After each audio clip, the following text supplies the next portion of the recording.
welcome to all of you here at this beautiful Saurian Hall in Berlin, and to all of you watching this event in the live stream wherever you are in the world. A warm welcome. My name is Amira El Ahl, and I'm very much looking forward to accompanying you through this evening's event. The MuseumsLab 2023 is in full swing, and tonight we want to say thanks and to celebrate the program.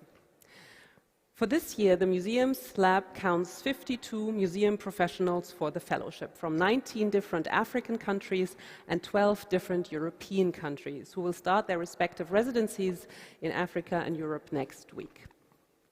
All that would not be possible without the funders of the MuseumsLab: the German Federal Foreign Office, the German Federal Government Commissioner for Culture and the Media, and the German Federal Ministry for Economic Cooperation and Development, the BMZ. So a very big thank you for your support.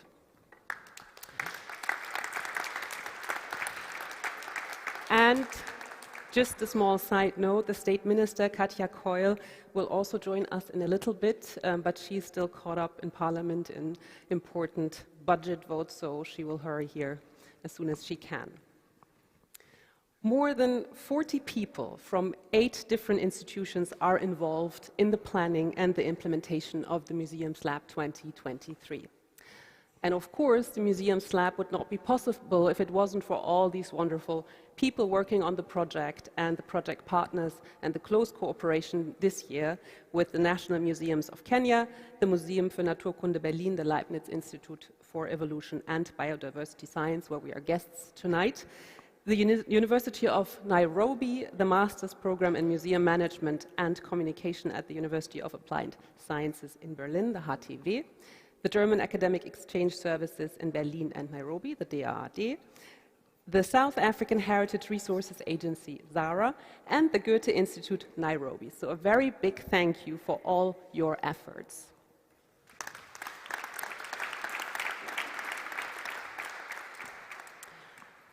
But of course, without the participants, the MuseumsLab would not be what it has become: a platform to share knowledge, skills, and best practice and support individual professional development. The 52 African and European fellows that are participating this year are filling the MuseumsLab with life. So a very special thanks to all of you for being here and for being at the heart of what the MuseumsLab is all about.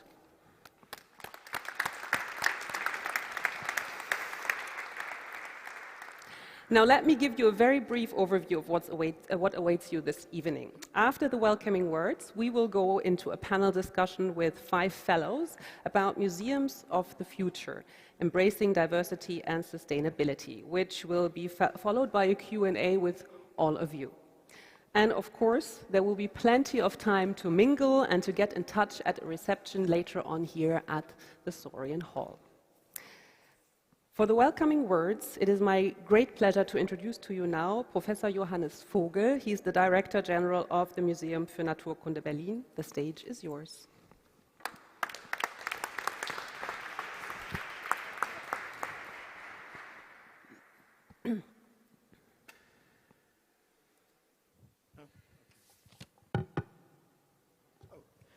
Oh, fantastic.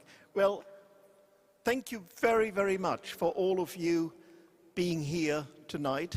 It's an absolute pleasure seeing you all here. It is a little bit warm. That is what continental climates are all about. And this building is from the late 19th century, so air conditioning wasn't really invented then. But I'm sure we are going to quench your thirst later on.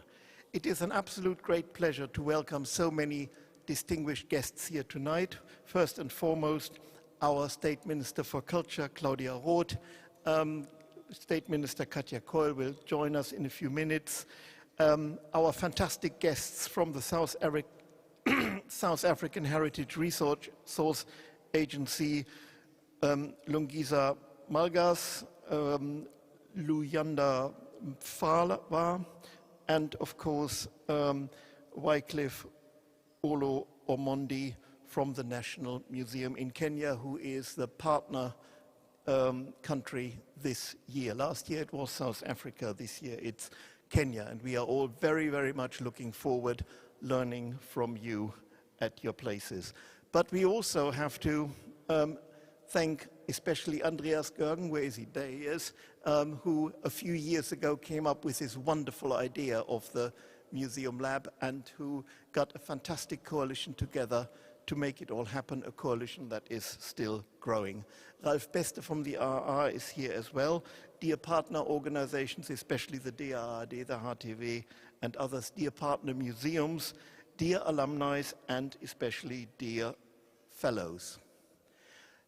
It's very, very good. You spend the half of the day here in the museum today, and for the guests that haven't heard it, I'm just going to give my spiel why a natural history museum is, in my opinion, a very important place. We are, in my opinion, your life insurance. We are your life insurance because we have a collection of the world from its origin to today. And as a research organization, we share this collection with the world and also research it ourselves. And some of the findings on this collection are actually responsible for you being here in your seats right now. And here is one of these examples. These are eggs of a predatory bird, peregrine falcon.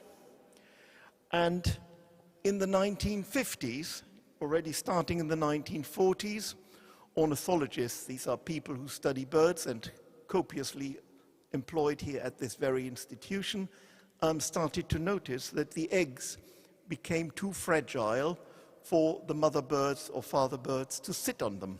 So the peregrine falcon was in danger of becoming extinct because they couldn't reproduce or rear their young any longer. And a very clever person, Derek Radcliffe, went into the collections of the Natural History Museum in London and looked at the egg shells over 100 years. And he could conclusively demonstrate that the use of DDT was responsible for apex predators like peregrine falcons, like humans, getting problems in their reproduction. Now, these collections were never done to study the effect of DDT on organisms. These collections are from the 1870s. But this is what I mean by life insurance. A natural history collection is a collection that will answer questions that you haven't even dreamt of, or nobody has dreamt of. But we hold potentially the answers for a lot of questions, especially for a planet that is in an emergency. So, we want to share this type of knowledge, but that's just one of the aspects. The more important aspect, I think, is that this museum lab, as a place of mutual learning and unlearning, really does what it does.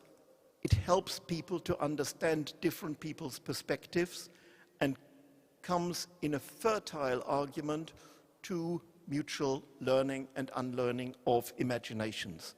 And for that, we are extremely grateful that from wherever you are in Europe or in Africa, you've come to join us. I cannot relinquish this stage without acknowledging our funders. That is the Federal Foreign Ministry, the Federal Ministry of Culture and Media, and the Federal Ministry of Economic Cooperation and Development. But also without you as partners, be it here in Berlin, be it in Europe, be it in Africa, we couldn't do this fantastic learning exercise. Again, in the last few days, we've learned so much. So thank you very much to the entire MLab team. Could I just ask the MLab team to stand up? Because there are plenty of them here, and I think you should know who is doing all the work. Come on, everybody getting up. Look, there are more and more emerging.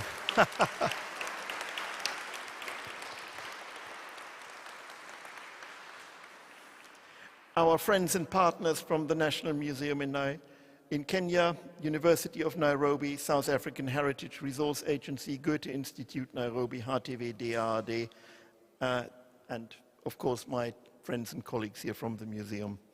für Naturkunde. So thank you very much for all your energy. Thank you for all your engagement. Keep it coming, keep it going. Be forceful. Tell us what we should know.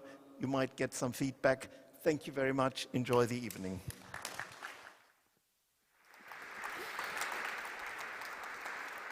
Thank you so much, Professor Vogel.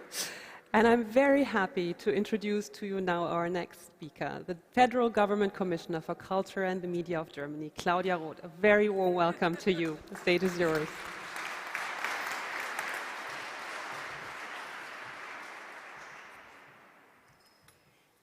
Injustice anywhere is a threat to justice everywhere. We are caught in an inescapable network of mutuality, tied in a single garment of destiny. Whatever affects one directly affects all indirectly. Dear Johannes Vogel, dear all, ladies and gentlemen, dear friends, the words I just quoted are an excerpt from a letter written by Martin Luther King Jr. when he was in jail in Birmingham, Alabama. In April 1963, when he wrote the letter, we would have said that it was directed at his allies. But in fact, the letter speaks to all of us. In his letter, Martin Luther King explains why you are here today and what you are doing here, what we are doing together. What unites us, he wrote, is our humanity, and no matter where we come from, where we live, what we love and appreciate or not, what happens because of our actions affects us all. We are a community of destiny, bound together by what we are, humans. If we turn against each other, if we take away other people's property or rights, this will come back to us. But if we work together, respect, and learn from each other, we will withstand what Martin Luther King called destiny. We are caught in an inescapable network of mutuality, tied in a single garment of destiny. It is not to give a sermon that I am repeating these words here in front of you, in front of the 52 fellows of this year's TheMuseumsLab project, the participants from 19 African and 12 European countries, the museums offering residences, the program partners, and the alumni, but to remind us why we started this project. The common spirit is the focus of the commitment, the spirit of a network of people involved in this project that should always also serve to confront and reappraise the injustice caused by our colonial past. We are all part of this project. We don't want to be passive and merely accept or endure the consequences of our shared past. We want to play an active role and an active part in the present. This is also reflected in Martin Luther King's letter. The past continues to have an effect on our present and beyond. Our aim is to jointly learn from this past and to act together. This is what Germany's Federal Foreign Minister Annalena Baerbock and I wanted to express when we said in December last year in Nigeria and Benin that returning artifacts does not draw a line under our colonial past, but rather marks a beginning. The beginning of cooperation as a condition for present and future collaboration and cultural exchange between our two continents. You all know that the return of the Benin bronzes has often, very often been discussed over the past weeks and months. The critics claim that they do not question the return of the Benin bronzes to the Federal Republic of Nigeria itself, but rather the unconditional nature of this return. Let me make this crystal clear again. The federal government of Germany did not generously transfer to Nigeria artifacts belonging to the Federal Republic of Germany. No, we returned artifacts that had been acquired illegally. The idea that one could make the return of looted artifacts subject to specific conditions is evidence of a legal perspective which is apparently unaware that colonialism has ended. So it has a lot to do. But the debate also reveals something else. By returning the Benin bronzes, we can pay a historic debt, but we cannot, even with the tools of law, heal the wounds of the past that were inflicted by injustice.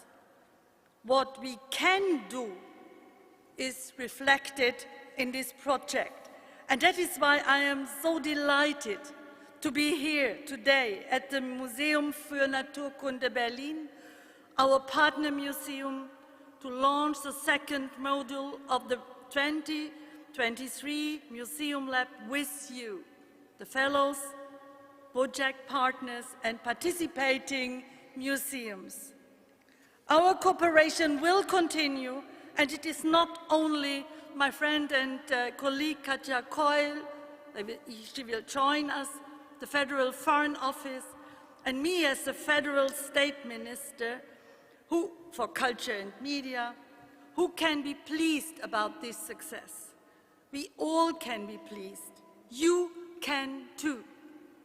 A common spirit is based on cooperation, education, and interconnection. And this common spirit should inspire a partnership with African countries at all levels, both bilaterally and as a part of a coherent EU-Africa strategy. This is our success, our shared success. I feel honored, I feel privileged to be part of your family, of our family. Thank you.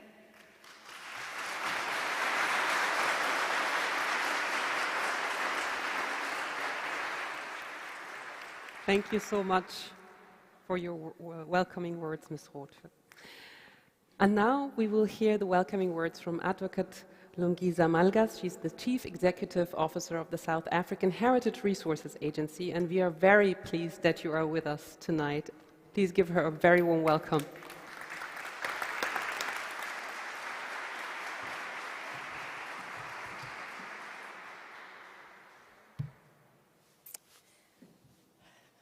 Good evening, distinguished guests and the Honorable Minister, the fellow members and the fellows, and the heritage community at large.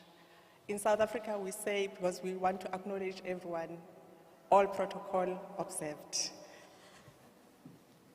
I stand before you today as the CEO of South African Heritage Resources Agency.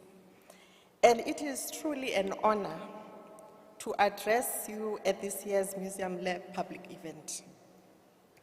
Today, I would like to shed light on a few key themes that lie at the heart of our work: partnership and collaboration between Europe and Africa, diversity in heritage management, decolonization, the importance of developing leaders of the future, and SAHRA's unique position in coordinating heritage in Africa. First and foremost, I believe that fostering partnerships and collaborations between Europe and Africa is crucial for the conservation and promotion of our shared cultural heritage.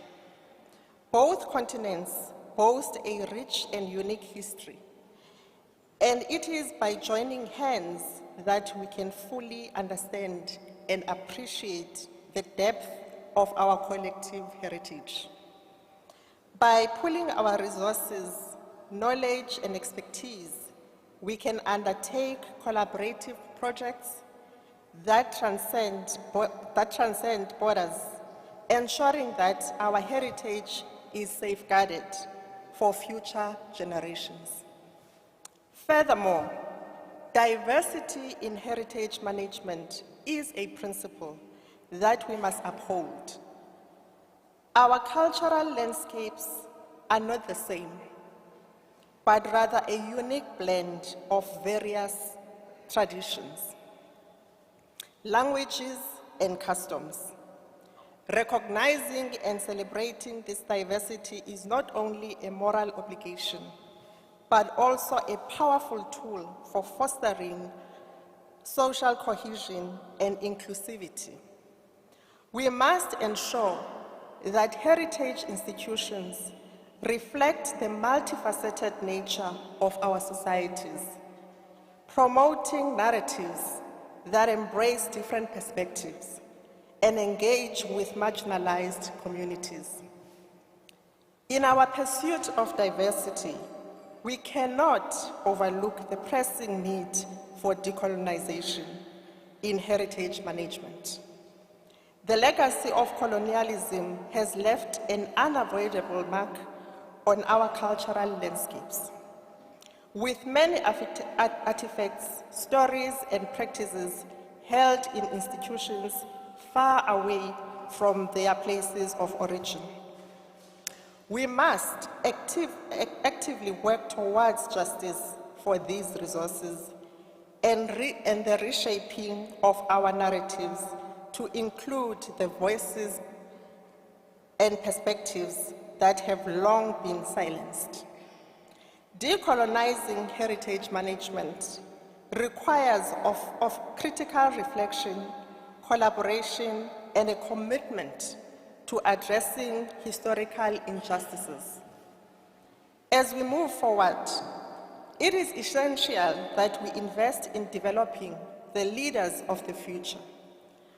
The field of heritage management needs visionary individuals who are passionate about conserving our heritage while embracing innovation and adaptability.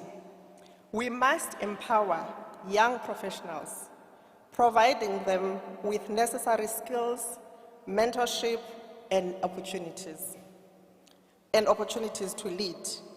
By nurturing a new generation of heritage champions, we ensure the continuity of our efforts and the sustainability of our shared visions. Finally, I would like to emphasize the unique position of the South African Heritage Resources Agency in coordinating heritage in Africa. Our continent is home to a wealth of cultural treasures, from ancient archaeological sites to vibrant intangible heritage. SAHRA is committed to fostering collaboration between African countries, strengthening regional networks, and building knowledge for heritage management across the continent.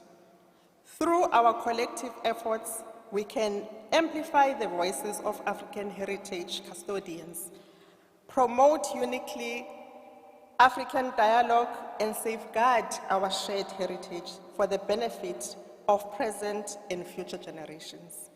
Thank you, and may our shared heritage continue to inspire you all and unite us all.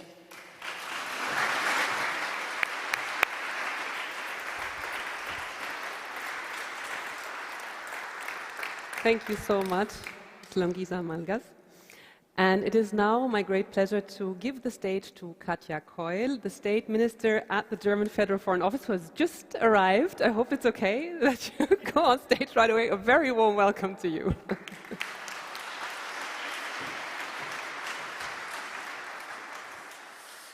Well, dear Professor Vogel, dear Claudia, Mrs. Malgas, dear fellows of this year's program of the MuseumsLab, ladies and gentlemen, it is a pleasure to speak to you tonight in this beautiful museum, and I'm really glad I made it. It was kind of a struggle between 2 votes and one with a 2/3 majority.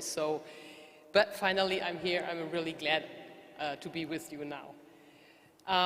After 2 successful MuseumsLab editions, we are looking forward this year to an exciting program for a joint Kenyan-German team has put together. It compromises modules on history, memory, empowerment, diversity, and sustainability. The fellows will discuss these topics in various online panels and workshops in both Berlin and Nairobi. I'm sure that these meetings will help forge stronger connections, break down barriers, and build bridges between museums in Africa and Europe. Ladies and gentlemen, museums have different objectives. On the one hand, they serve as guardians of cultural heritage. They preserve stories, traditions, and identities. Therefore, they have an important cultural significance. At the same time, they are important hubs of contemporary knowledge. They present new research to a broader public. Museums collect, present, and share knowledge about our past, our present, and our future. As Federal Foreign Office, we are therefore convinced that museums can play an important part in bringing our societies closer together. Take colonialism. Europeans looted and stole cultural objects of great value from all over Africa during colonial times. Many of them are still in European museums. African communities were bereft of their cultural heritage. To heal these wounds, it is important that we make swift progress in the restitution of these objects. But at the same time, it is also crucial to make the knowledge of pre-colonial and colonial history more accessible. In Europe in particular, it is a shame how little is known about the injustice our ancestors inflicted on the African continent. Museums play an important role in spreading the knowledge about this chapter of our history and help initiate a dialogue between African and European societies about our different perspectives and experiences. Dealing with the past is necessary to understand the present and to make a better future. Take climate change. If you stroll through the various exhibition rooms of the Natural History Museum here in Berlin, you will not only learn how geological and climate change caused various big mass extinctions in the history of our planet, you will also get to know how people around the world are developing approaches to stop the current mass extinction we ourselves are causing today. And finally, museums also reflect on how we want to live together as a society. Ladies and gentlemen, as Federal Foreign Office, we are fostering museum cooperation on various levels. We are supporting a joint exhibition about Tanzanian history that will be shown both in Berlin and in Dar es Salaam. In Angola, we have sponsored a project of the Goethe Institute aiming to establish the first museum unit for conservation and restoration in the country. And with the Museum Lab, we promote the exchange between museum experts in Africa and Europe. It is no coincidence that the Museums Lab particularly focuses on the cooperation between European and African museums. The security and prosperity of our two continents are closely intertwined. We share many common challenges, and to master them, we have to step up the dialogue and exchange between our societies. We must learn from one another with open eyes, ears, and minds. I would like to thank all partners that made this year's edition of the Museums Lab possible. Among others, the Federal Government Commissioner for Culture and the Media, my friend Claudia Roth, the Federal Ministry for Economic Cooperation and Development, the German Academic Exchange Service, and the Museum für Naturkunde Berlin. And most importantly, I extend my gratitude to all fellows for their dedication, expertise, and commitment to this project. I hope that this year's Museum Lab will inspire once again new ideas, collaborations, and approaches. I wish you all a productive and inspiring Museum Lab. Thank you very much.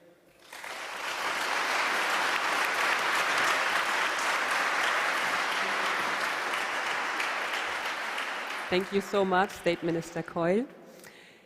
And now we will hear the welcoming words from Wycliffe Omondi, a research scientist, curator, and team leader of the Museums Lab 2023 in Nairobi at the National Museums of Kenya. A very warm welcome to you. There you are.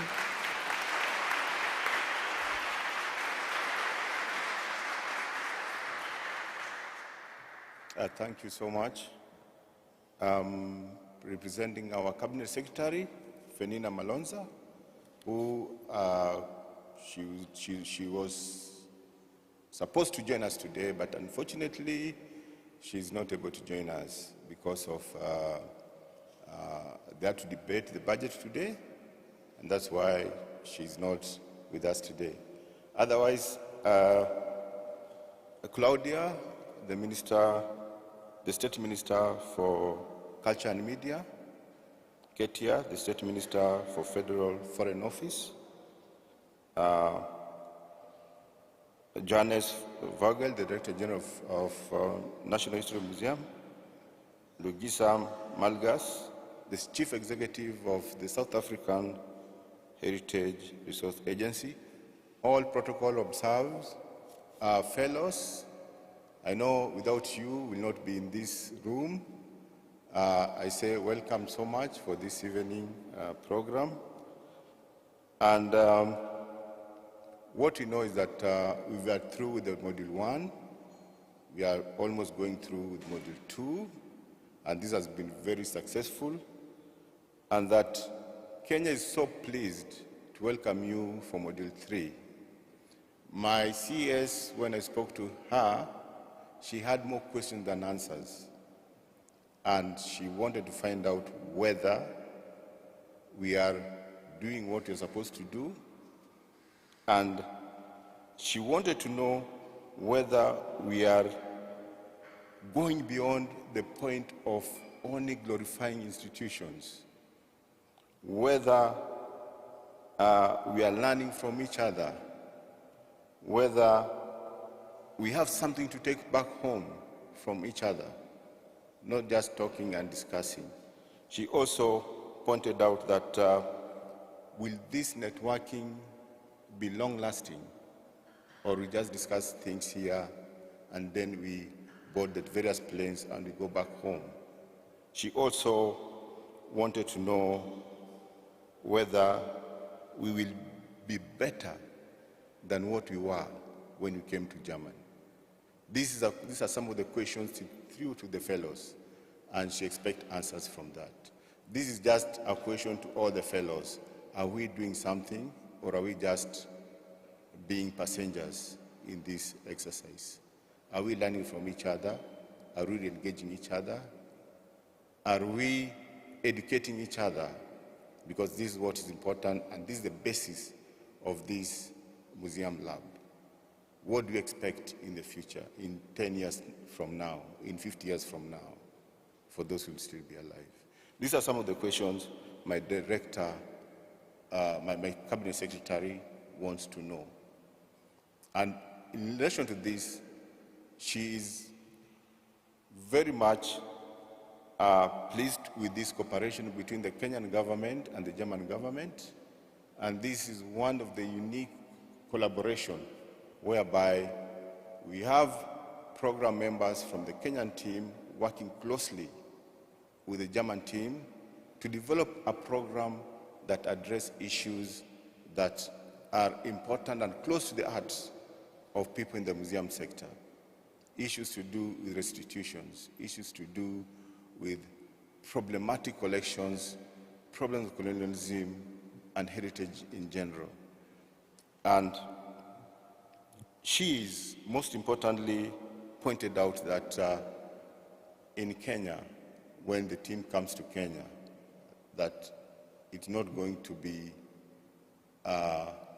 if I may quote words, as usual, that she needs to see results, that when people depart from that, the third module, it's not going to be an end by itself, and that it's going to be the beginning, yeah? That this kind of interaction will continue, and it will go further, and it will develop and grow, so that the museum sector, and especially both what we call the North and the South, they'll be speaking the same language, not in a way that one section believes is in a more advantageous situation as opposed to the other, and that we'll be speaking at an equal level. These are some of the issues she pointed out. She would have wished so much to be in this forum, but unfortunately, she'll not be able to be with us. But she will be with all the team in Nairobi.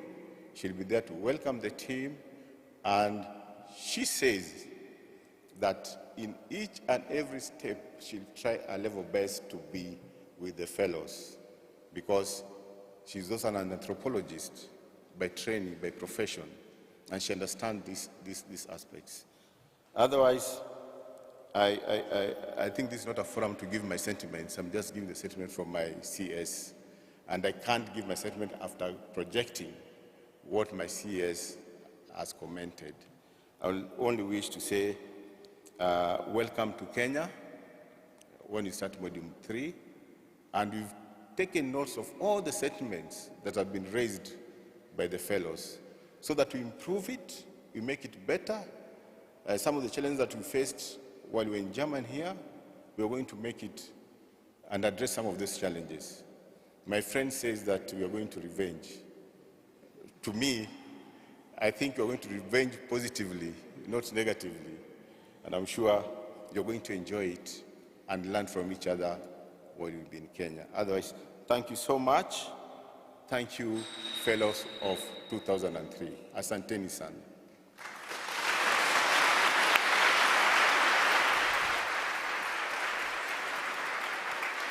Thank you so much, Wycliffe. And now I'm very happy to introduce to you Dr. Lennon Chidomishi, I hope I said it right, the project researcher at Pitt Rivers Museum at the University of Oxford, who will be moderating the upcoming talk about museums of the future, embracing diversity and sustainability. The stage is yours, and you will be bringing the fellows forward who will be discussing with you here on stage. So a warm welcome to you. Thank you so much.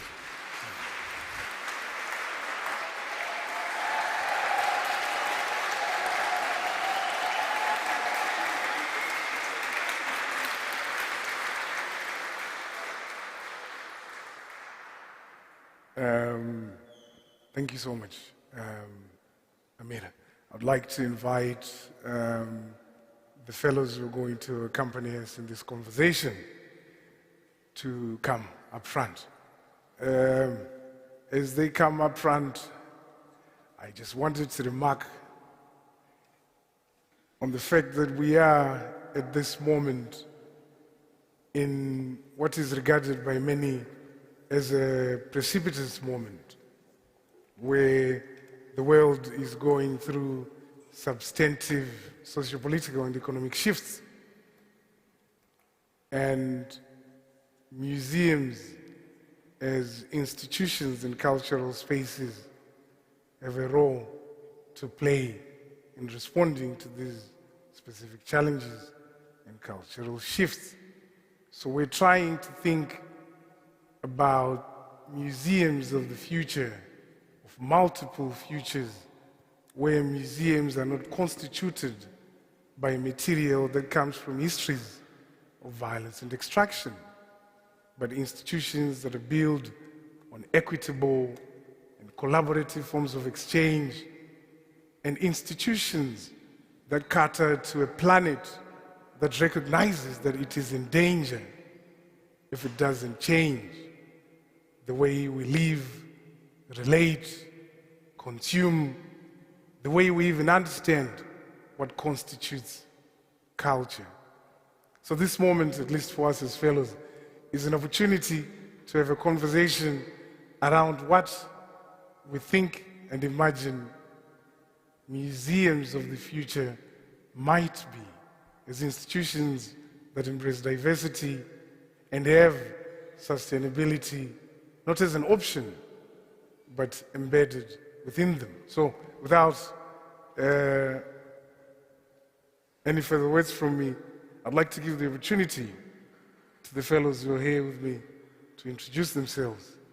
I will start with Matsediso. Thank you, Lennon. I was hoping you'd start the other way around. Good evening, everyone, and thank you so much for having us here, for giving us the platform to express some of our concerns, to engage in this discussion about what we imagine the future of museums to be. My name is Matsediso Motshwane. I am a PhD student in history. I'm a cultural practitioner and an independent researcher. I'm working with the history of culture in Southern Africa. I consider myself a representative of the grassroots community in my country, a spokesperson and an advocate for a more robust engagement and collaborative efforts with the people of Lesotho to really preserve, archive, document, and engage on our cultural histories in such a way that we can feel empowered and not perpetuate what sometimes feels like an erasure of who we are and the contributions that we have made to the cultures of the continent and of the world. So it's an honor to be here, and thank you so much.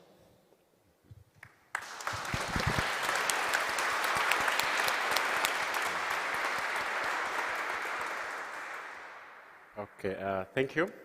I am not sure if I should say good afternoon or good evening. The sun is out, but it's 8 p.m. My name is Tuda Haitula. I am from the Museums Association of Namibia. I work there as the Museum Development Officer. That's in Namibia.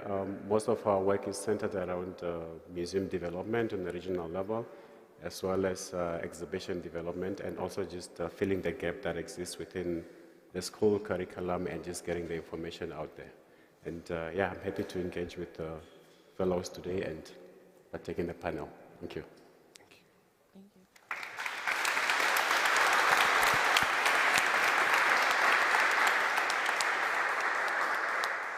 Good evening, everyone. My name is Benjamin Fadadzi.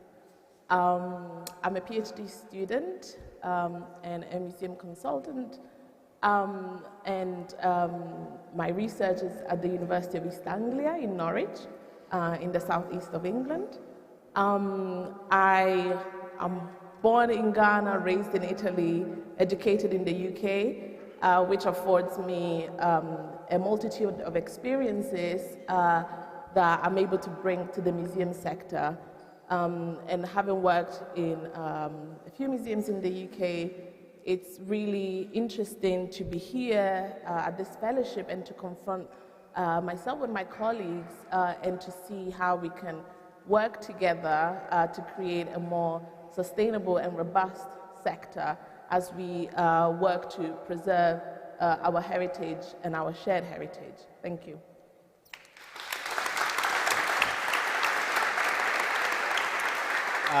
Good evening, everyone. My name is Njabulo Chipangura Jabu. I'm curator of living cultures at Manchester Museum, which is part of the University of Manchester. As curator of living culture, I'm responsible for carrying out provenance and biographical research for a collection of anthropological objects that were collected from different parts of the world by the British Empire as it was expanding and colonizing the world and also colonizing people's cultural objects.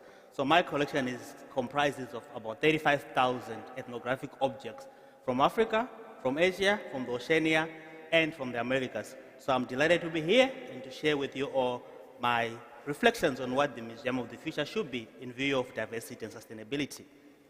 Thank you. So, thank you so much for those introductions.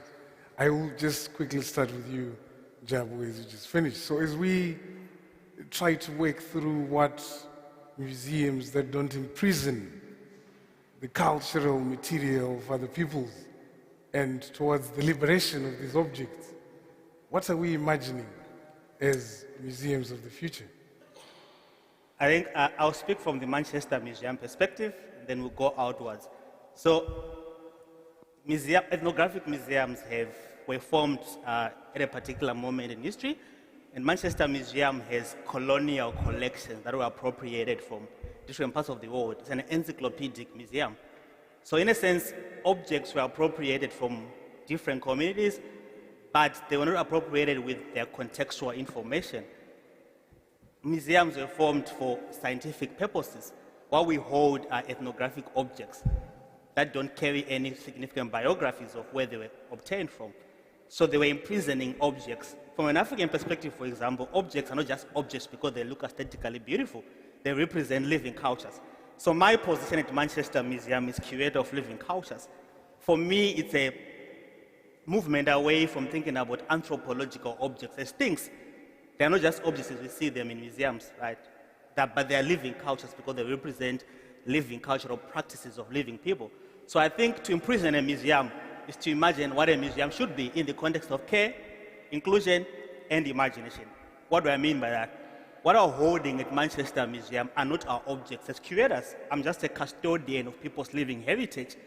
So by opening up to our collections to different communities through collaborations, through doing provenance research with communities, we're imprisoning those objects from the colonial matrix. For a long time, museums have always been exclusive, we know that. They've always been thought about as functioning as centers of knowledge production. But if we open our collections to different ways of knowing and doing, then we're able to redefine the meaning of materiality and free the objects from the imprisonment of glass cases and storage rooms. So I think at the end of my work, thinking about the Museum of the Future, we must be able to collaborate with either diaspora communities in the UK, for example, who have got interest in African cultural heritage. And we can also move out and collaborate with source communities and allow them to define the narratives of materialities. So let's try to move away from the obsession of materials as things and think about what living culture should be in respect of building sustainable relationships between the collection and the people. So for me, a museum is not about collection, it's about caring for the people. So how do we care for the people whose collections we hold? And if we do that, we are moving into the Museum of the Future. Thank you, Joe. If I may chime in. Yes. Okay, I think that what Njabulo is saying about fostering a kind of partnership or collaboration with source communities is really important, and it also, I think one needs to consider what these collaborations look like.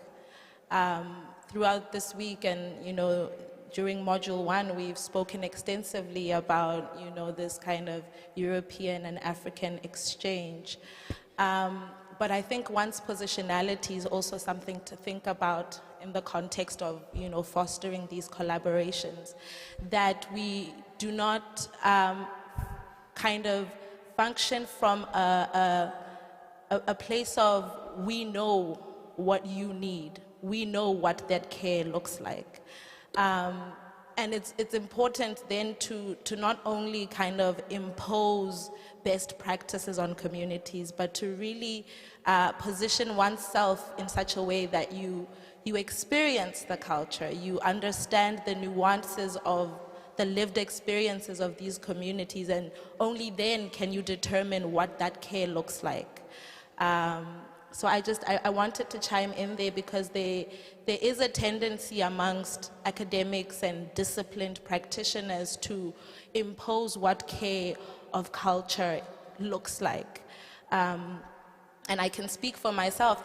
In the work that I do, my positionality is very central. It dictates the way that I engage with these communities, the historical narratives that I will then kind of form.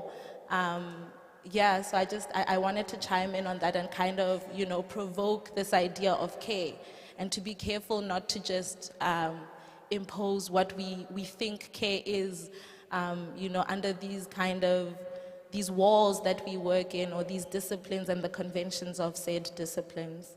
I think that one of the most important things that we've been going through and that we continue to go through is a refusal of complete categories, as if they, by uttering or claiming them, end or begin a thing.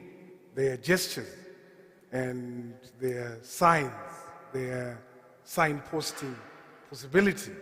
And I think if we are committed to building infrastructures that are caring, then they, of course, have to be done collaboratively.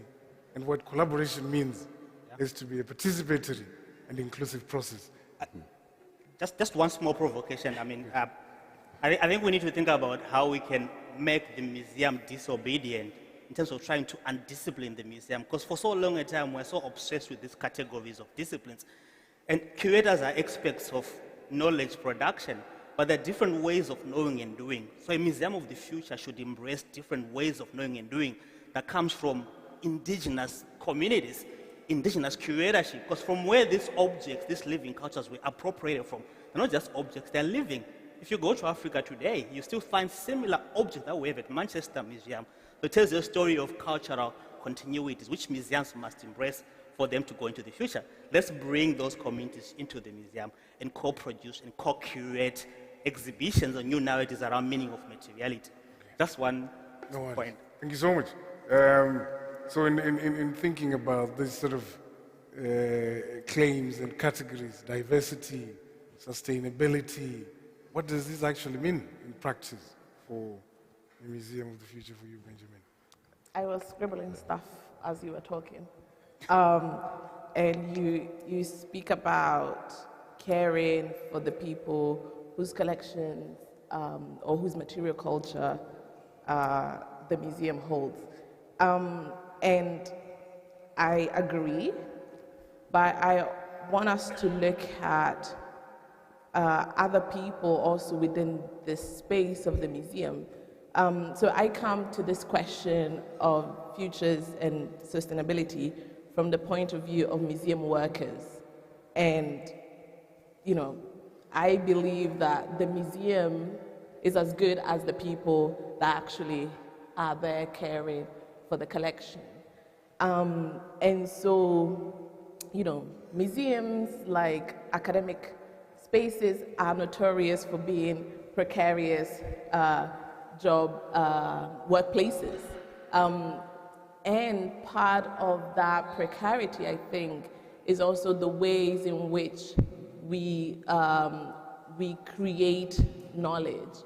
And so the idea that you can decolonize a collection by setting up a 1-year project or a 2-year project and doing consultations here and there, that's actually fantastical.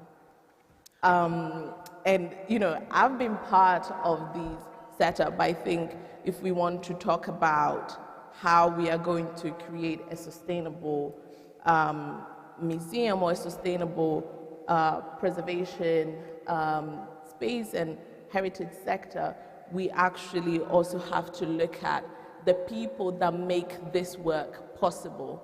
And in that people, I'm including also the source communities that are consulted on a project basis. Representatives and people who help shape this knowledge and create this knowledge, they actually need to be brought into the space of the museum, and actually power needs to be shared, and not shared on a project basis, but actually people need to be employed, given paid leave, sick leave, a pension, because I don't think we are able to actually do the work that we need to do without people. And that's just the way I see the futures of museums. And I think every other thing comes after that. We can have all the good intentions, but without the people, they're just that, good intentions. So before I come to you. Okay.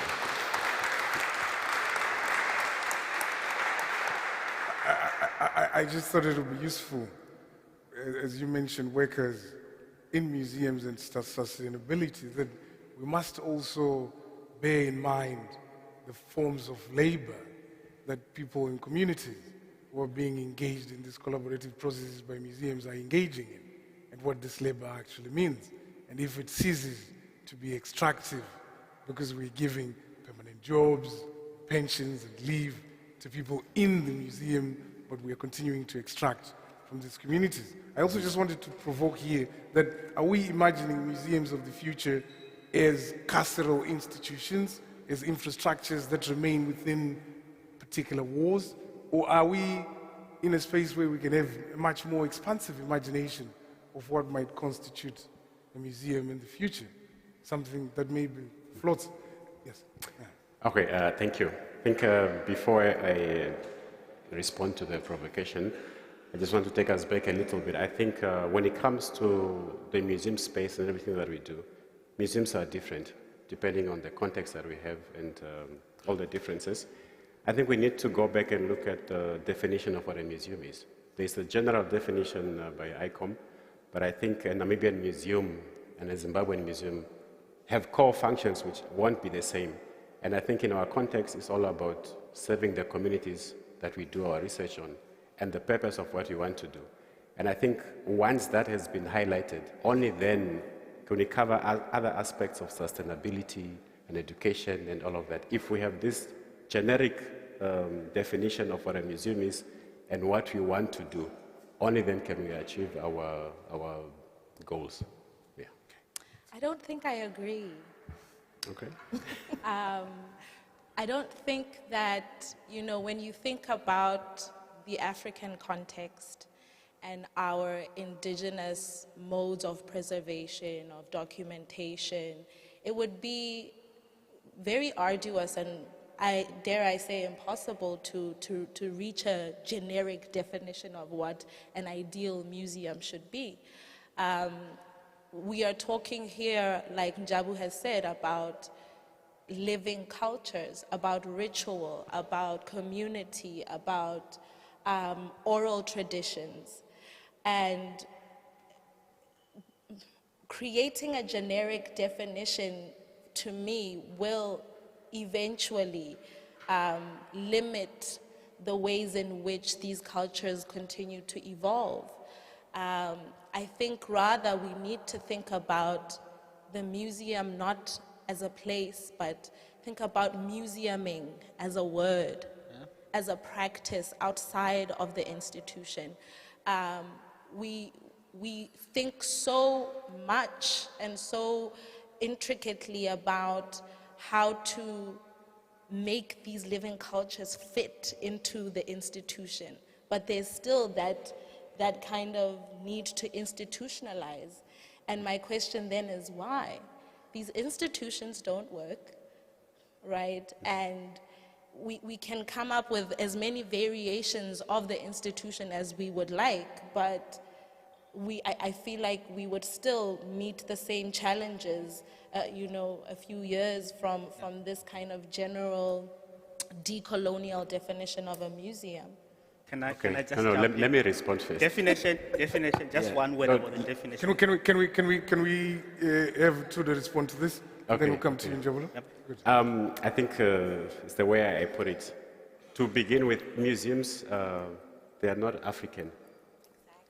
So when I say we need to have a specific definition, I mean, if you're focusing on a specific museum, then have a definition for that museum, what do you want to do, and the functions that you want to carry out. In the African context, knowledge was passed through when we sit at the fire. Grandfather will tell you what this tool was used for, the different practices, but you don't have that anymore. Now we have the museum, and that's why I am saying the museum should be defined in that certain space, that this is the functions of this institution, because we don't have the fire anymore, or we don't sit by the fire every day, but we have the museum every day. And linking to museum visitors, the number of people visiting museums in the African context is very low. Well, I agree. Museums are not African. Museums are byproducts. In Africa, museums are byproducts of colonization. They were formed within a particular moment in time. They're all byproducts of colonization. And the idea of a museum in a European context is about the building, the collection. But in Africa, museums can take different formats. But I want to perhaps put a provocation around the definition. There's a new ICOM definition that was passed, I think, last year in Prague. It's try to rechange or to rethink the way in which we define the museum. It's no longer about just objects and materialities. We're thinking about how museums are becoming multivocal spaces of engagement, multivocal spaces of dialogue. So how do we move away from these disciplines, this conservation, preservation, and documentation? So I think ICOM is trying to, in a decolonial moment, I know we don't agree on what decolonization means. I mean, it means different things to different people. But I think decolonization is a conversation. ICOM is trying to, to change the definition of the museum.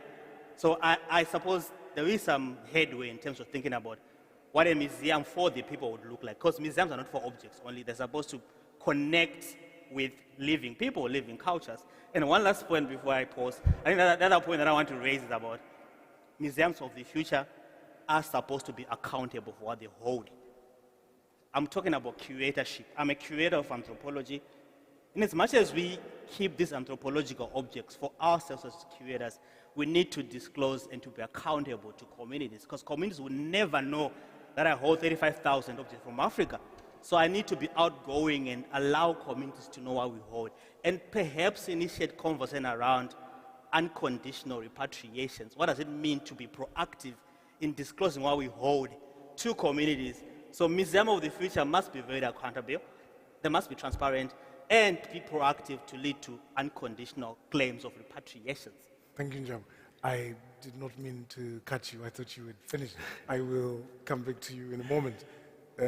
Benjamin, before you respond to some of the positions that have been expressed here, I was just wondering if there's also in our conversation a danger of instrumentalizing very complex cultures in how we're imagining museums in the future. I mean, museums in the future cannot function merely as containers, as we're saying.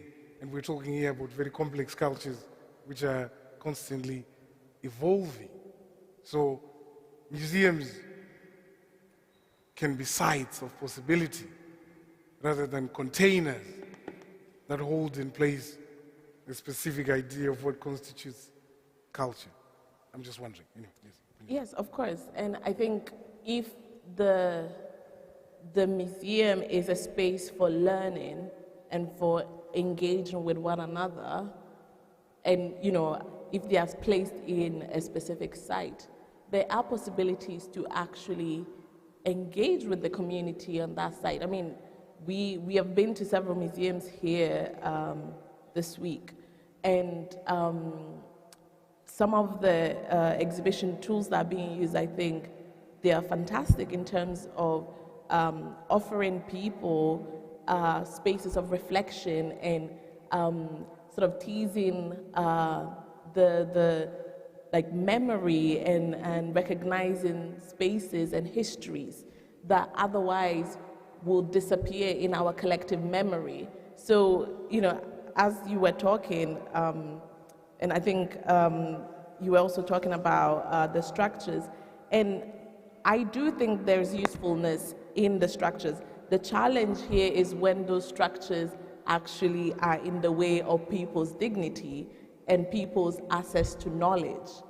So I think we have to then focus on what is the function of the museum in the site where it is when you look at the community that is around that space. And how are we using the museum to hinder people's dignity or creating possibilities to elevate people's dignity? Thank you. Yes, thank you. If I can also add on that, on the issue of Museum of the Future. There's many aspects that we need to look at, and I'm going back to the issue of the definition. If you have a centered definition for a specific museum, I would like to make an example of some of the captions that I saw here. The caption, I'm talking about the language used now. The caption appears to be an academic paper, and I'm not sure if that caption, if it's read by the younger generation who we are trying to educate, will they really grasp the content of everything that they're reading on the caption? Because the language is strong. Or are you underestimating the capacity of the young people to actually engage with complex material? No, I think I work a lot with exhibition development. So we target a certain language. And I'm talking about where people whose English is not a first language. So I'm not underestimating. I am just trying to create space for them. I mean, if someone is to come here and they are not on the same level, will they really get the context of the museum and what you're trying to portray here? And you know, we spend plus minus 30 minutes at an object before you move on to the next one. And if you have a museum that is trying to portray a certain narrative, if people are not interested and encouraged enough to proceed to the next exhibitions, will you really fulfill your objectives of educating the nation?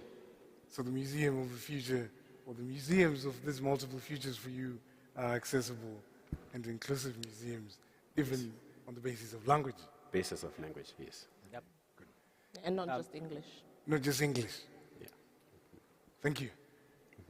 Mercedes, I was wondering in terms of your work, thinking about archives and photography and the position of the gaze in the production of how we understand our material in the institution and its archives is positioned. What does that look like for you in museums of the future? I'm not sure I understand the question. So museums hold not just objects, Yes. they hold archival material, documents, photographs. You work with some other material. We were just in a conversation around digitization in the afternoon. I'm just trying to prod. In your work, Yeah. what does that look like in the future? Okay. I think I'll start by saying that this term decolonization, to some people, I mean, we all have different ways of how we practically kind of decolonize a space, decolonize a discipline, and so on. But I think that what we're missing, particularly with photographic material, is that the subject is an agent. So the subject has agency in the creation of the image. And when we speak about decolonization, we often kind of already read these photographs from the colonial gaze to say this person was being watched in a particular way, and you know, the images were captured for whatever reason. That was part of, you know, the mechanisms of imperialist imaginations of, you know, what an African nation is or what African people are. And in my work, I'm learning to really think about the subject as someone who proactively, particularly from an African gaze, so I mean black people being photographed by black photographers. It's different from black people being photographed by white colonial photographers. These subjects are not only captured, but they want to be captured in a certain way. And I think, in terms of how we think about the history of photography, we know what the colonial history of the medium is, but we also need to highlight the ways that we have been able to appropriate that in such a way that it becomes an instrument for African people to imagine a post-colonial moment. And in history, we're very obsessed with chronologies to say this is the colonial moment, this is the post-colonial moment. But photography does something. These subjects choosing how to be photographed, how to perform for the camera, how to engage with the photographer, that to me is post-coloniality, irrespective of when the image was taken. And these are some of the things that we need to think about, right? How, not to be too quick to categorize a particular archive or a particular part of the archive as a post-colonial archive or a colonial, because the post-colonial moment was in the imaginations of people even before independence was attained, even before this kind of moment of independence. For me, I think agency of the subject is something that is really important in how we read photographs, how we then create different historical narratives. African photographers have really done something incredible by engaging with their subjects, how they do or how they did. There's a lot more to be said.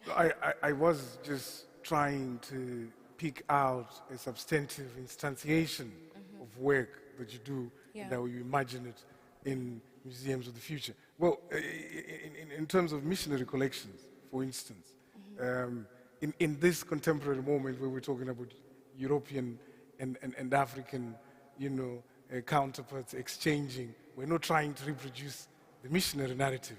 No one is saving someone, or is there some saving taking place? Is this an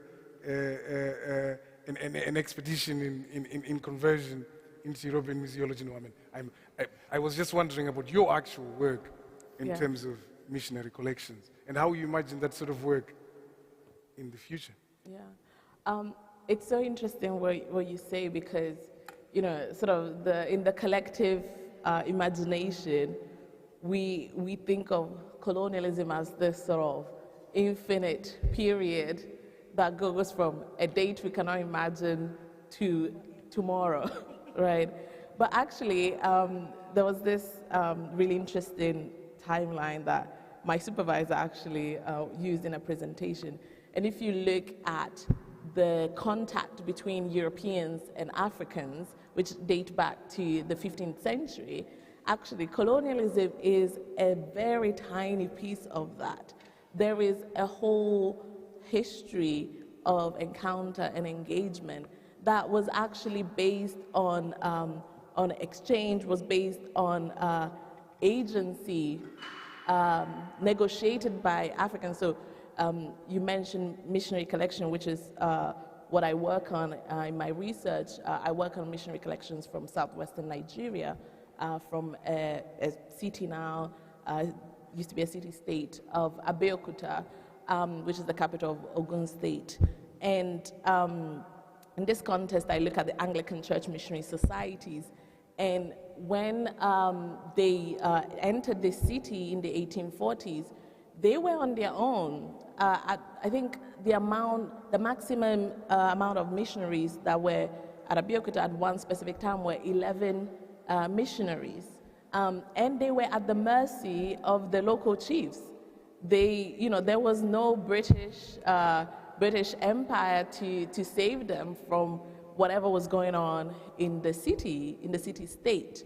And there are some chiefs who actually use materiality to negotiate things they wanted from the missionaries, which the missionaries had access to through their governments. And so I think also navigating, for example, the archive, I work with letters and written archives from the Church Missionary Society, and looking at these material, they actually are manifestation of engagements that go, like that precede the colonial time. And I think we have to be conscious of that and sort of be able to articulate that history as well as we articulate the period that comes after, because Africans did have agency, right? So it's important to articulate that history as well.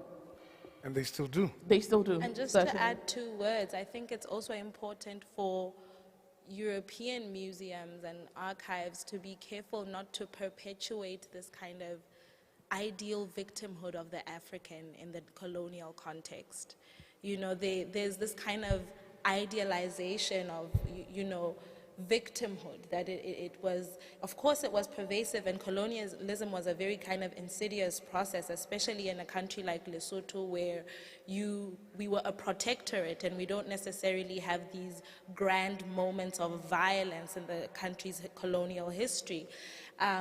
So I think for me, a museum of the future is not one where I am walked through the violences that my ancestors experienced, but one where I'm walked through their victories, one where I'm walked through their capacity to engage diplomatically, to negotiate relationships, right?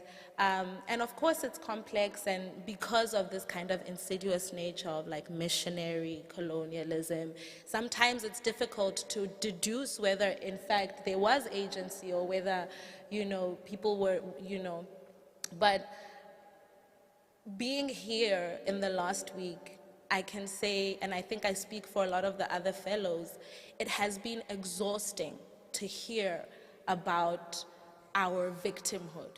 It has been exhausting to hear about the German, you know, colony did this and the Germans did that. Things that we already know, things that we grapple with in our everyday life, right?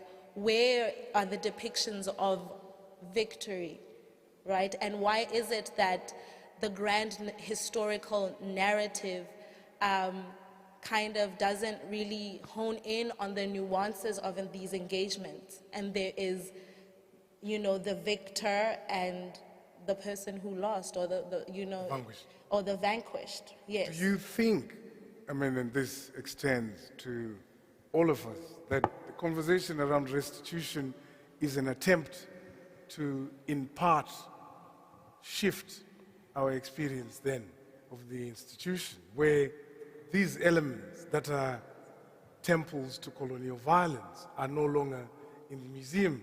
And when you walk in the museum, you don't have to encounter that colonial violence because that material has been restituted. But is it also, in a sense, an understanding of restitution as the start of something, if we're imagining these museums of the future? To say restitution is not just about the returning of a material object.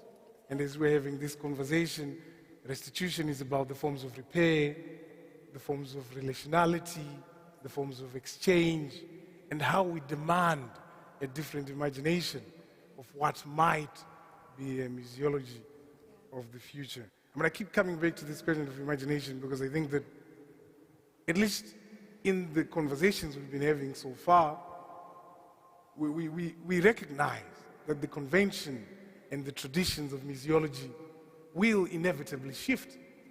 The museum is going to have to make space in the future. So does at least restitution offer those kinds of possibilities? Can I comment on restitution?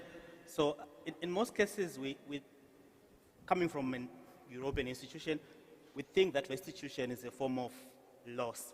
If we restitute, we're going to lose our cultural objects. But that's not even the essence of restitution. For me, restitution is a form of building relationships with communities whose cultural objects you hold. So instead of thinking about restitution as materially losing objects from a museum, we need to think about restitution as a form of building relationship. Not only that, what will be the afterlife of restituted cultural objects back to Africa? Because not the end, it's the beginning of building a relationship between museums and communities. So if we think about restitution as an ongoing process of looking for closure, reparation, at least to see restitution as a benefit for European museums, not as a means of a loss. And one last point, there's this argument around infrastructure in Africa. If we restitute to Africa, how would these objects be cared for? Which is very ridiculous in many circumstances, because when these objects were appropriated, they were not even museums, they were lived, they were used, they're living cultures. So I think instead of just thinking about restitution as just, okay, we'll lose this, it's a form of building active relationships. And also, communities can also recommend, it's not all communities who want their objects back. You'll be surprised that some of them will tell you that, okay, you can keep them in this proper way. Ethically, you can keep our objects in this proper way. So I think museums have to engage with communities in order to understand the meaning of these materialities before being scared of restituting. They might end up retaining some. And I think you know from Pitt Rivers Museum, there's this obsession of appropriating and keeping objects that are duplicates, similar objects. What value do we get from having 40, 50 similar baskets at Manchester Museum? Why can't we return 3 or 4 to communities and return the other ones? That's my approach to restitution. That calls for the action of unconditional repatriations. Don't give people conditions on how they use the objects. These are their living cultures. They use them whatever they want to do. Yes, coming from Namibia, what is your position on this? Thank you. Maybe just to go back what Benjamin had said earlier on, the example of the timeline. I think we need to be aware that the history of a nation did not begin with colonialism. And in most museums, the first gallery is pre-colonial. And they tell you about the arrival of the Germans or the British. And I think that's also the narrative that we need to change in the museum. There's oral history that still exists that can tell us a story about the different communities and the different aspects that they were doing. This is now after you have determined the different themes that you want to have in your museum. On the subject of restitution, I agree with my brother Njabula over there. I think first we need to establish the conditions of restitution, not from the institution that holds them, but from the local communities. So we establish the conditions, and in the worst case scenario, if the community wants to receive all their 1,000 baskets and they want to make a bonfire, I think that should be granted to them. But then again, there's many items that exist in the museum that are still on the continent, and I don't think those are items that people would want to be restituted. But if there's a rare object that we want to have back and reintroduce it into the society and carry out our own provenance research, I think that platform should be given to the people. And also the issue of accessibility, I think a lot of people on the continent outside the heritage and history space don't seem to be interested in the subject of restitution, and it's because they don't know what exists in the museums in Europe. But once you open up that space and people know what is here, then we can engage more on restitution. Do you think that the point you just made about the absence of interest in restitution is because restitution is presented merely as about objects, when in many ways, culture, of which restitution is a part, is a very important site for socioeconomic development? So is there a way that we open up our understanding of restitution to think about not the object, but the possibilities that come in these relationships for shifting socioeconomic and political relations? Yeah, just a quick one. I would like to give an example of what we did in Namibia. We had photographs of items that were restituted last year, and then we invited artists and give them inspiration to design items, dresses, handbags, and the workshop was quite successful. So that also answers some of the socioeconomic challenges that we face as a developing country.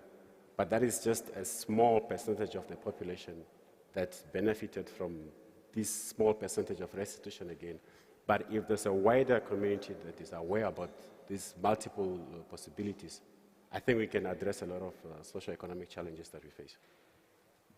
Can I? Restitution. I mean, I'm going to speak from the Manchester Museum experience because we're currently grappling with a possible restitution. soon. So what we did... Are you giving us a scoop? Yeah, we're not in Africa, to Australia. Okay. We're returning some materials to Northern Australia. So what we did in 2019, I think this is a well-documented case, we returned 43 sequence ceremonial objects to Northern Australia. So our approach is opening up what we hold to this community. We don't wait for them to give us claims, because they wouldn't know what we hold. If we wait for claims, they wouldn't know. So we can be proactive in terms of disclosing to them what we hold, then facilitate the return of these cultural materials. And in most cases, I think we had 180 objects that we showed them in Australia last year. They only asked us for 25 of the objects. So I think for me, it's really collaborating and going out of the storage rooms and showing communities what we hold, then allowing them to also decide what they want to have. Because some of the materials they will cause problems to the community. They don't want to have them. So I think let's treat this in a very kind of open way. Museum have to be transparent, open on what we hold, what they hold. That's what the future of the museum should be. Curators are not supposed to be domains of expertise. They do hold expertise, but they are holding this expertise on behalf of communities. So let's open up our storage rooms and allow communities to know what we have. Then they'll decide what they want to have from us. That's part of unconditional repatriations or proactiveness towards repatriations, the museum of the future. So I agree, and I would add that I think you mentioned it, the objects. It's actually not just about objects, right? Like, if we are intentional about, so you have restitution, if you want to enact restitution also through repatriation, so the physical relocation of material, perhaps it should also come with resources. You know, Berlin and London and other capitals, Paris, people want to go to those places to visit the Louvre, to visit this museum, this other museum. There is an economic benefit to the nations that hold these collections, host these collections. And so we need to expand the conversation and talk about actually, perhaps they want all the material to be repatriated, but there is just not capacity. And so actually, that has to be accompanied by resources to facilitate the creation of whatever infrastructure, whatever space, or whatever space where these materials needs to be cared for. If that's the case, I don't think repatriation just of the material of the collection is actually quite enough, because there have been decades actually of benefit, material benefit from these materials. So I think we have to be expansive in that regard. Can I just add one last thing to address one point that you made? And I think you ask about why people may also not be interested in these issues of restitution. I mean, growing up in Italy, I remember as early as in primary school, we would go to like museums and sightseeing, and the idea of preserving, in this case, the Italian heritage is ingrained in you as part of your becoming a person, becoming an active citizen of the nation. And so in a time where the idea of the bonfire can no longer exist in many places because there's no jobs in the town, and your parents have to move to the city so that they can have good jobs, so they can give you a good education, so you can actually find jobs. We have to be creative about ways to actually include the education of heritage in the curriculum, in the education of the nation. It is not acceptable in a place like Ghana that people know more about Queen Elizabeth than about Ya Santwa and the kings and queens of our nation. And so that's just one other point about restitution. Thank you so much. I just wanted to quickly point out that even in instances where the economic benefit of holding material from other nations might be disputed, the ideological and historical subsidies that that material provides to the construction of Europe as a powerful place in the world cannot be disputed. I just wanted us to at least round up this conversation by just making very quick remarks on what this fellowship might contribute to this conversation on museums of the future. What do you want this fellowship to become? What is its contribution? Just quick fire, and then we close. Well, I think for me, the output of this fellowship will be, there are many fellows that are sitting here from Africa and from Europe. I suppose some of the tangible outputs of having been a fellow should be towards perhaps funding projects that will really focus on the provenance research that involves the fellows that are here. I mean, provenance research across European institutions. Most Africans colleagues here, they've lived experience of these objects and they know what they mean in an African context. I think so bringing them in to work as provenance researchers or providing funding for some form of scholarship that will provide them educational qualifications beyond just having the fellowship will be a tangible output for me. Thank you. For me, I think that there's something to be said about how this fellowship has enabled us to engage with European colleagues, but also to engage as Africans, because it's very rare to have these spaces where as Africans we can discuss the issues that are all quite relevant to how we conceive of the world and culture. And so beyond financial support from European partners, I'm glad that our colleagues from SAHRA are here, because Lesotho is right next door and we have a cultural crisis. We have a national museum that has been in the making for years, and there seems to be no political will to actually open the doors of that museum. And I can speak on behalf of the people to say that there's a hunger for a space like that. There's a need for support, for funding, especially in light of our age-long transnational relations. And so, to me, it does not make sense with these transnational relations. And now I'm really speaking to the colleagues at SAHRA. Lesotho was a country that offered refuge to South African colleagues in difficult times during the apartheid era. It was a country, and still is a country, that educated some of the biggest political figures in the country. It was also a space where culture and practice of photography and other modes of expression was incubated. And today we are facing a crisis of cultural preservation, of documentation. And I think that for me, I hope that this fellowship is an opportunity and an eye-opener to not just our European colleagues, but to our colleagues right next door, that there are professionals there, there are enthusiasts who want to work together with you, because a lot of the cultural practices and objects and narratives we share with one another.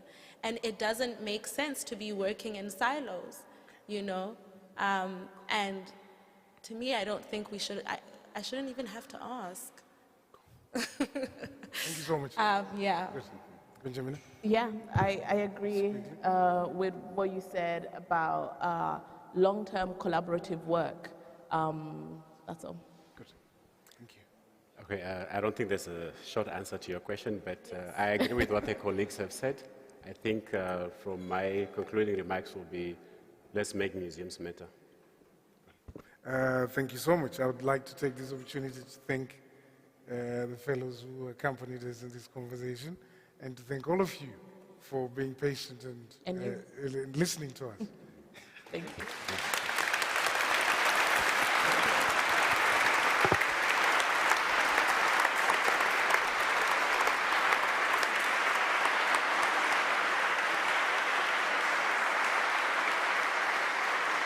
Thank you. Thank you all so much for this lively and enlightening discussion. I'm sure we could have gone on for quite a while, but unfortunately this is all we have time for this evening, at least for the official part, because I have the pleasure now to invite you all to a reception here at this beautiful Saurian Hall to mingle and to deepen the discussion that has started here on the panel and for the fellows already on Monday with Module 2 of the Museums Lab. Thank you all for being here in Berlin, and thank you everybody who joined us in the live stream. And for everybody who's here in Berlin, enjoy the buffet. It is a fully vegetarian one. If you were wondering, enjoy the drinks. Have a fantastic time here and in the weeks to come and the months to come, actually, in the program. So thank you all. Take care of yourself and have a fantastic evening.